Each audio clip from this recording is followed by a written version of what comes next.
ஸ்ரீமத் வால்மீகி ராமாயணம் கிஷ்கிந்தா காண்டம் chapter 46. Sugreevan எப்படி உலகத்தோட பல பகுதிகளை பற்றி இப்படி விரிவா தெரிஞ்சின்றிருக்கான் அப்படின்னு ராமன் கேட்டபோது தனது வாழ்க்கையில நிகழ்ந்த துயரமான அனுபவத்தை அவன் விளக்கத் தொடங்குறான். ஒரு காலத்துல வாலியும் சுக்ரீவனும் அன்பான சகோதரர்களாகத்தான் இருந்தா. அப்போ துந்துபி அப்படின்னு சொல்ற ஒரு வலிமை மிக்க ஒரு அசுரன் எருமையின் வடிவத்தை எடுத்துண்டு வாலியோட போரிடுறதுக்கு வரான்.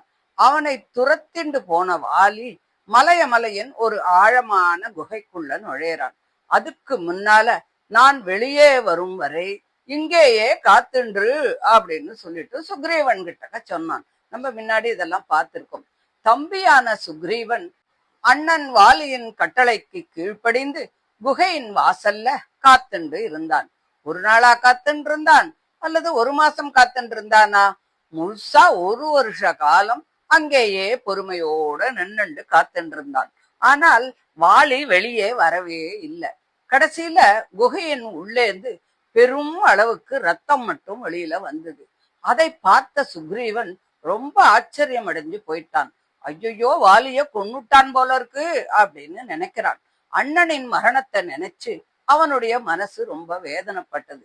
அதே சமயம் அசுரன் வெளி உலகுக்கு வந்து உலகத்துக்கு மறுபடியும் தீங்கு பண்ணிடக்கூடாதே அப்படிங்கிற ஒரு நல்ல எண்ணத்தால ஒரு பெரிய மலைப்பாறையை எடுத்து குகையினுடைய வாயில அடைச்சு வேற வச்சுட்டான். அதுக்கப்புறம் நம்பிக்கை இழந்த மனசோடு கிஷ்கிந்தைக்கு திரும்பி போனான். அங்க அமைச்சர்களும் மக்களும் வாலி உயிரிழந்துட்டான் அப்படின்னு நினைச்சுண்டு சுக்ரீவனை அரசனாக பண்ணினான். சுக்ரீவனும் தன் ஆசையினால அவன் அரசனாக ஆகல, சூழ்நிலையின் கட்டாயத்தால அரசாட்சியை ஏற்றுக்கொள்ள வேண்டிய அவசியம் ஏற்பட்டது. தன்னுடைய மனைவி உமையோடு நண்பர்களோடு சேர்ந்து வாழத் தொடங்குறான். ஆனால் விதி என்ன பண்ணிட்டு வேறு ஒரு விதமான ஒரு பிளான வச்சிருந்தது. உண்மையில வாலி செத்து போகல.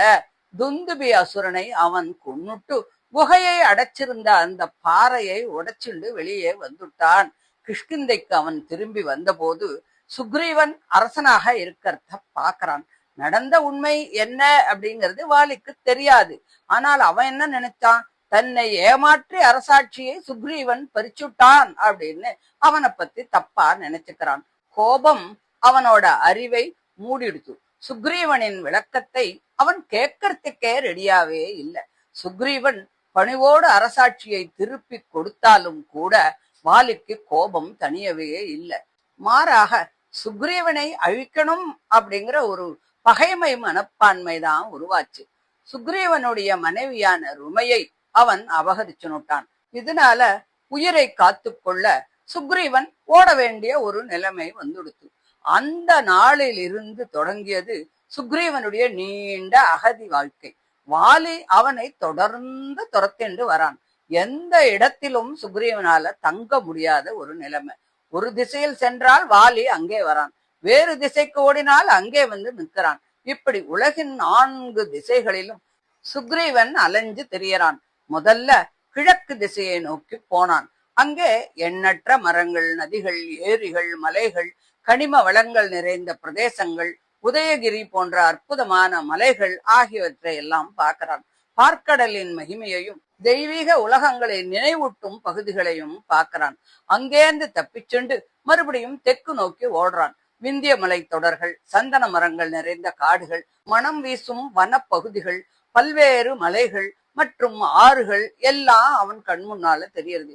உலகம் எவ்வளவு பறந்து விரிஞ்சிருக்கு அப்படிங்கிறத அவன் நேரிலேயே பார்க்கிறான். அதுக்கப்புறம் மேற்கு திசைக்கு போறான். அங்கு பல தேசங்களையும் சூரியன் மறையும் திசையின் அற்புதத்தையும் பல மலை தொடர்களையும் பார்க்கிறான். அங்கேருந்து மறுபடியும் வடக்கு திசைக்கு வரான். இமயமலை, மேருமலை, வடக்கு கடல் போன்ற மகத்தான பிரதேசங்களையும் அவன் பார்க்கிறான். இப்படி இடைவிடாது ஓடி ஓடி ஓடி பூமியே அவனுக்கு ரொம்ப சின்னது மாதிரி ஆயிடுச்சு. வேகமாக சுழலும் தீச்சக்கரத்தை போல அவனுக்கு உலகம் தெரிஞ்சது. வாழ்க்கையை பாதுகாக்கும் போராட்டமே அவனை உலக அறிவு உடையவனாக மாற்றிவிட்டது. ஆனா இத்தனை கஷ்டங்களுக்கு நடுவிலும் சுக்ரீவனுக்கு இறைவன் ஒரு பெரிய துணையை கொடுத்திருந்தான். அந்த துணை யார்? அதுதான் ஹனுமான். மற்றவர்கள் அச்சத்திலும் குழப்பத்திலும் இருந்தாலும் கூட ஹனுமான் மட்டும் தெளிவான சிந்தனையோடு இருந்தான். ஒரு நாள் சுக்ரீவன் எங்கும் அடைக்கலம் இல்லாமல் தவிச்ச போது ஹனுமான் ஒரு முக்கியமான விஷயத்தை நினைவுபடுத்தினான். மதங்க முனிவர் ஒரு காலத்துல வாலிக்கு சாபம் கொடுத்தார். ரிஷ்யமுக மலையின் எல்லைக்குள் வாலி நுழைந்தால் அவனது தலை சுக்கு நூறாக வெடித்துவிடும் என்று அந்த சாபம் சொன்னது. இதை நினைவுபடுத்திய ஹனுமான், அங்கே போனா நாம பாதுகாப்பாக இருக்க முடியும் அப்படின்னு சொல்றான். இந்த அறிவுரை சுக்ரீவனின் வாழ்க்கையை அப்படியே மாத்திடுத்து. உடனே அவன் ரிஷியமுக மலைக்கு போயிட்டான்.